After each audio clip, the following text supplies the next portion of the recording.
winds whispered across the vast grasslands, carrying with them the scent of wildflowers and the distant murmur of a flowing stream. The sky, an endless expanse of blue, was untouched by the turmoil that had once shaken the heavens. Here, in this tranquil corner of the world, there was no hint of the cosmic battles that had torn the universe apart, no memory of the fire and ice that had forged a being of immense power. Instead, there was only the gentle rustle of grass, the lowing of cattle, and the life of a young shepherd named Ira. Ira, now 18 years old, knew nothing of the battles that had once raged in the heavens, nor of the immense power that lay dormant within him. His life had been one of simple pleasures and quiet moments, a life spent in the company of his family's flock, tending to the sheep that grazed across the plains.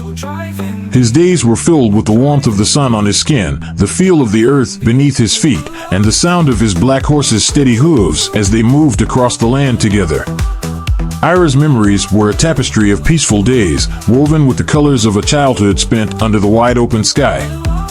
He remembered the stories his father would tell him by the fire at night, tales of heroes and gods, of battles fought long ago. He remembered the soft voice of his mother as she sang lullabies to him, her gentle hands guiding him through the tasks of the day. And he remembered the thrill of racing his horse across the plains, the wind in his hair, the world a blur of green and gold. But these memories were not real. They were illusions, threads of a life that had never been. Marduk, the supreme god, had erased Ira's true memories, the memories of his creation, of his purpose, of the immense power that he possessed. In their place, Marduk had implanted the false memories of a shepherd's life, a life of simplicity and peace, far removed from the cosmic battles and the forces of chaos that still lingered at the edges of the universe. Marduk had done this to protect Ira, to give him time to grow, to understand the world before the weight of his true identity was revealed to him. The black iron horse, once a creature of fire and ice, now appeared as a simple black stallion, a companion and friend to Ira in his daily tasks. Ira knew none of this. To him, his life was as real as the grass beneath his feet, as the sun that warmed his back. He had no reason to doubt the memories that filled his mind, no reason to question the life that he had always known. And so, he lived each day as it came, content in the knowledge that he was a shepherd, the son of shepherds, with a future as simple and peaceful as his past. The shepherd's life. The day began as it always did, with the first light of dawn creeping over the horizon, painting the sky with hues of pink and gold. Ira rose from his bed, the warmth of the morning sun already beginning to chase away the chill of the night. He dressed quickly, pulling on his simple tunic and trousers, and stepped out of the small stone cottage that had been his home for as long as he could remember. The air was crisp and clean, filled with the sounds of birdsong and the distant bleating of sheep. Ira breathed it in deeply, savoring the freshness of the morning. He could see his father already at work, tending to the flock as they grazed in the nearby meadow. His mother was inside the cottage, preparing breakfast, her humming a soft melody that blended with the sounds of the waking world. Ira smiled to himself as he walked toward the small corral where his horse waited. The black stallion, known simply as Night, was a magnificent creature, its coat as dark as midnight, its mane and tail flowing like liquid shadow. Night had been Ira's companion for as long as he could remember, a loyal friend who had carried him across the grasslands on countless adventures. "Morning, boy," Ira said, patting the horse's neck affectionately. Night nickered softly in response, nudging Ira's hand with his nose. There was an intelligence in the horse's eyes, a depth that Ira had always found comforting, as if Night understood him in a way that no one else could. Ira led Night out of the corral, swinging easily onto the horse's back. Together, they rode out into the meadow, the grass whispering beneath Night's hooves as they moved. The sun was climbing higher now, casting long shadows across the land, and Ira felt a deep contentment settle over him as he guided Night through the familiar landscape. His task for the day was a simple one, checking the boundaries of the grazing lands, ensuring that the sheep had not wandered too far from the safety of the flock. It was a task he had performed countless times before, and one that he enjoyed. The solitude of the plains, the rhythm of the horse's movements, the sense of being at one with the land, it all brought a sense of peace that Ira cherished. As they rode, Ira's thoughts drifted to the future. He knew that one day, he would take over the responsibilities of the flock from his father, that he would build a life here on the plains, perhaps with a family of his own. It was a simple dream, but one that filled him with a quiet happiness. The idea of a life spent in the company of the land, the animals, and the people he loved was all he had ever wanted. But as Ira's thoughts wandered, something stirred deep within him, a flicker of something forgotten, something buried beneath the surface of his mind. It was a sensation he could not quite place, a feeling of unease that seemed to gnaw at the edges of his consciousness. It was as if there was something he should remember, something important, but it remained just out of reach, hidden in the shadows of his mind. Ira shook his head, trying to dispel the feeling. It was probably nothing, he told himself, just the result of too much time spent alone with his thoughts. But the unease lingered, like a dark cloud on the horizon, distant but ominous. The darkening horizon. As the day wore on, the feeling of unease grew stronger. Ira could not explain it, but he felt as if the world around him was subtly changing, as if the landscape he had known all his life was shifting in ways he could not understand. The sun seemed dimmer, the sky darker, and the once familiar plains now felt foreign, as if he were seeing them for the first time. Night, too, seemed affected by the change. The horse moved restlessly beneath him, its ears flicking back and forth as if listening for something unseen. There was a tension in the air, a sense of something approaching, something that Ira could not see but could feel in his bones. He tried to push the feeling aside, focusing on the task at hand, but it was no use. The unease continued to grow, a creeping dread that wrapped itself around his thoughts like a shroud. It was as if the world itself was holding its breath, waiting for something to happen, something that would shatter the peace of the plains. Ira urged Night forward, guiding the horse toward the edge of the grazing lands, where the plains met the forest. The trees loomed before him, their branches twisted and gnarled, casting long, jagged shadows across the ground. The forest had always been a place of mystery, a place where the light of the sun could not penetrate, and where the night seemed to linger long after dawn had broken. As they approached the forest's edge, Ira felt the unease deepen. The air was cooler here, the light dimmer, and the shadows seemed to move of their own accord, shifting and twisting as if alive. Night hesitated, his steps faltering as he neared the tree line, his breath coming in quick, nervous puffs. "Easy, boy," Ira said, trying to calm the horse, though he could feel his own heart racing. There was something in the forest, something that did not belong, something that was watching him from the darkness. Ira dismounted, deciding to lead Night on foot. The horse followed reluctantly, his ears pinned back, his muscles tense. Ira took a deep breath and stepped into the forest, the shadows closing around him like a cloak. The air was thick and heavy, the silence oppressive. Ira could hear his own footsteps, the rustle of leaves beneath his boots, the soft snort of night behind him. But beyond that, there was nothing, no birdsong, no wind, no sound of life. It was as if the forest were holding its breath, waiting. Ira pressed on, his eyes scanning the trees for any sign of movement.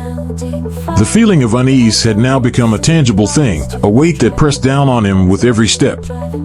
He could feel the cold seeping into his bones, a chill that had nothing to do with the temperature. It was a cold that came from within, from something deep inside him that he could not explain. And then, in the distance, he saw it, a glimmer of light, faint and flickering, like the last dying embers of a fire. It was a strange, unnatural light, not the warm glow of a campfire, but something colder, harsher. It seemed to pulse with a life of its own, drawing him closer, pulling him toward it. Ira hesitated, a part of him wanting to turn back, to leave the forest and return to the safety of the plains. But something within him, something he could not name, urged him forward, compelled him to move closer to the light. It was as if a voice deep within him was calling out, telling him that this was important, that he needed to see what lay ahead. The awakening. As Ira moved closer to the light, the air grew colder, the shadows deeper. The light, once a faint glimmer, now blazed with an intensity that forced him to shield his eyes. It was a light that did not belong in this world, a light that seemed to pierce through the very fabric of reality. And then, as he stepped into a small clearing, he saw it, the source of the light. It was a sword, unlike any Ira had ever seen. It was embedded in the ground, its blade glowing with a fierce, icy light that seemed to radiate cold rather than heat. The hilt was intricately carved, its surface shimmering with a strange, ethereal glow. The blade itself was impossibly sharp, its edge gleaming like freshly fallen snow. Ira felt a strange pull toward the sword, an irresistible urge to reach out and grasp the hilt. He took a step closer, his hand trembling as he extended it toward the blade. The cold radiating from the sword was intense, so cold that it burned, sending sharp pangs up Ira's arm as his fingers hovered just above the hilt. But there was a familiarity to the pain, as though it was something his body had known once and long forgotten. He hesitated for only a moment longer before finally wrapping his hand around the hilt. The moment Ira's fingers closed around the sword, a surge of energy shot through him, both searing and freezing. It was as if the cold of the blade met a flame deep within his soul, and the clash of elements sent tremors through his entire being. The memories, buried deep by Marduk's wool, stirred, like embers fanned into flame. But they were fragmented, disjointed, just flashes of images and emotions. He saw fire and ice intertwined, a vast cosmic battle, and a name whispered in the void, Ira. He gasped, almost releasing the sword in shock, but something held him steady. The world around him seemed to fade, the forest retreating into a dim background noise as the sword became his entire focus. The hilt was warm now, no longer burning cold, but instead pulsing with a strange rhythm, as though it had a heartbeat of its own. Ira pulled the sword from the earth with surprising ease, and the blade cut through the air with a soft hum, leaving a trail of frost in its wake. It was as if the sword was alive, responding to his thoughts and movements before he even realized them.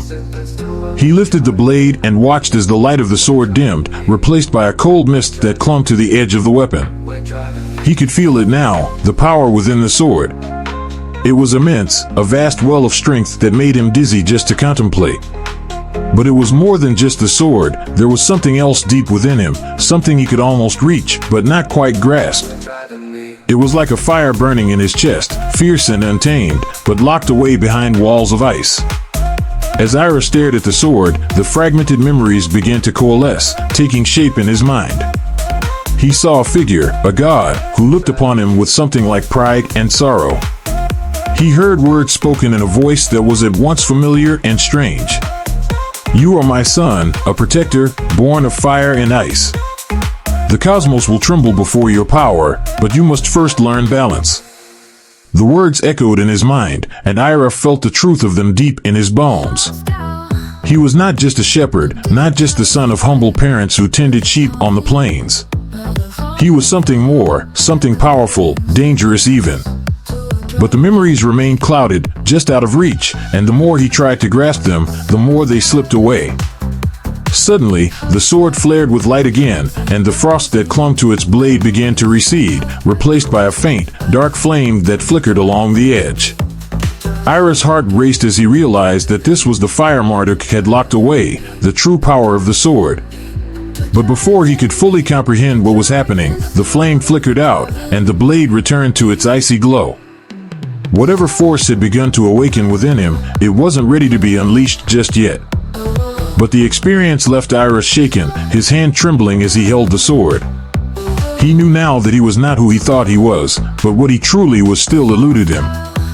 The Black Horse. As Ira stood in the clearing, trying to make sense of the flood of sensations and half-formed memories, Night suddenly let out a low, uneasy whinny from behind him. Ira turned, the sword still in his hand, and found the black stallion watching him with an intensity that he had never seen before. The horse's eyes, always dark and reflective, now seemed to glow with an inner light, something ancient and powerful that stirred a deep recognition within Ira. The horse moved closer, its hooves barely making a sound on the forest floor, and Ira realized with a start that the ground beneath the horse's feet was frozen solid, a thin layer of frost spreading out from where Night stood.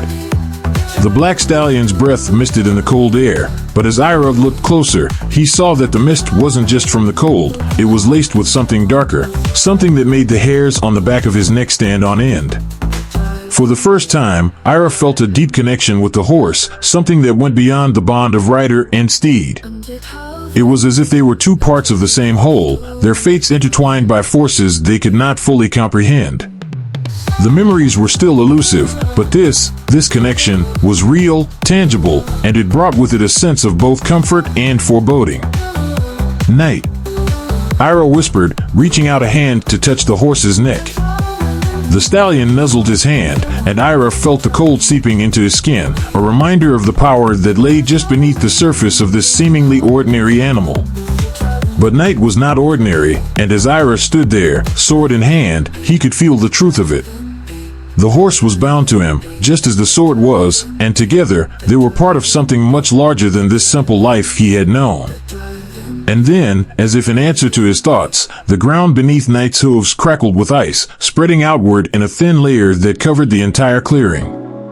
The air grew colder, the mist thicker, and Ira felt the cold sinking deep into his bones. But it wasn't an unpleasant cold, it was invigorating, sharpening his senses, heightening his awareness. The sword in his hand responded to the change, its blade glowing brighter with the cold, the frost forming intricate patterns along its edge. Ira raised the sword, and as he did, the frost on the ground rose with it, swirling around him and Night like a protective barrier, a shield of ice that glistened in the dim light of the forest. Ira felt the power building within him, a power that was both exhilarating and terrifying. He didn't fully understand it, didn't know how to control it, but he could feel it, pulsing through his veins like a second heartbeat. But just as quickly as it had come, the power began to fade. The frost on the ground receded, the air grew warmer, and the sword's glow dimmed until it was nothing more than a faint shimmer.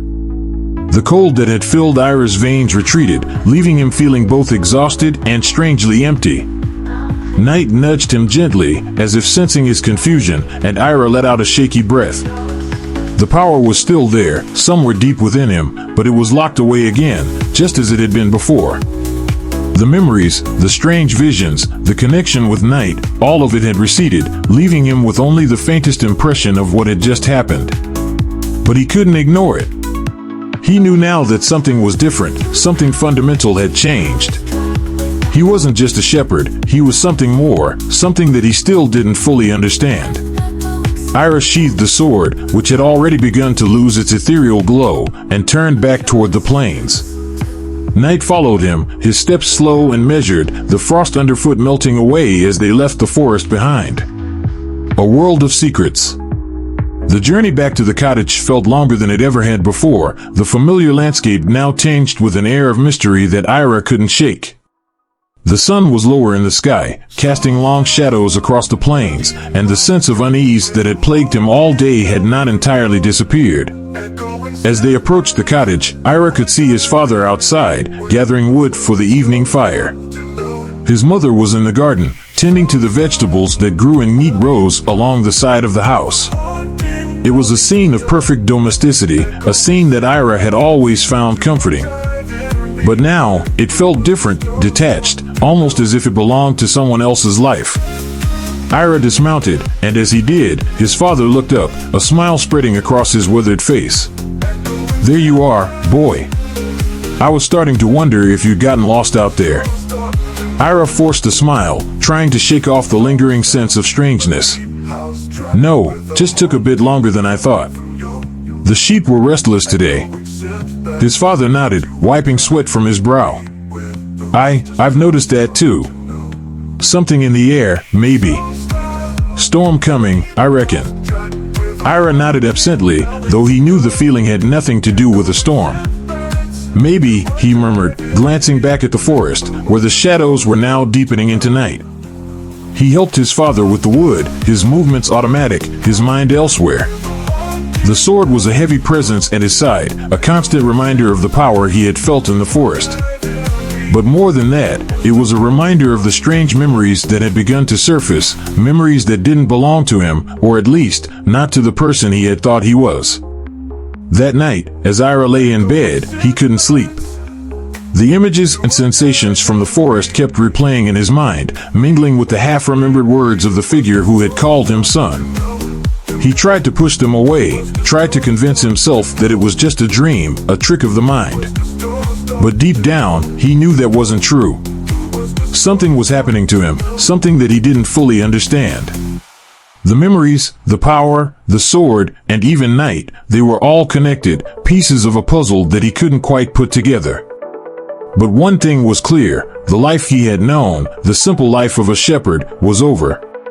The future that he had once imagined, a future of peaceful days and quiet nights, now seemed like a distant dream, something that belonged to another person in another time. Ira's hand drifted to the sword, which lay beside him on the bed. The cold of the blade seeped into his fingers, a reminder of the power that lay just beneath the surface, waiting to be unlocked. He didn't know what the future held, didn't know what he was supposed to do with the power he had felt. But he knew one thing, he couldn't ignore it. He would find out the truth, whatever it was. He would uncover the secrets that had been hidden from him, the memories that had been locked away. And when the time came, he would be ready to face whatever lay ahead. For now, though, Ira closed his eyes, trying to quiet his mind and find some rest. The night was deep, and the world outside was silent, but in the distance, the wind whispered through the trees, carrying with it the faintest echo of a forgotten flame.